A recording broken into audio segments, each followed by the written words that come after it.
Милион швајцарски франци, дел од парите од филмскиот грабеж од НЛБ Тутунска банка кој се случи во понеделникот, летнале со авион во непознат правец, соопшти од Министерството за внатрешни работи. Од банката вкупно не достигале 2.400.000 швајцарски франци и 645.000 евра.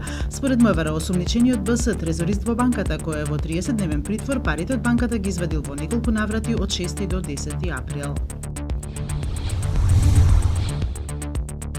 Денеска се навршуваат 5 години од трагедијата кај Смилковското езеро, кога на Велики четврток 5 мина беа убиени на свиреп начин. За случајот Монструм доживотна казна затвор им е изречена на Алил Демири, Афрем Исмаиловиќ, Агим Исмаиловиќ, Фези Азири, Хаки Азири и Саби Љута. Во февруари 2016-та СЈО започна предистражна постапка за Монструм, откако лидерот на СДСМ Зоран Заев ги предаде материјалите од прислушувањето.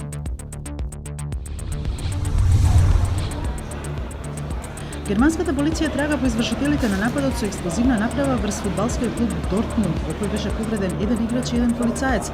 Истрагата се фокусира врз писмото во кое се презема одговорноста за нападот, но полицијата досега не објавила што содржи тоа.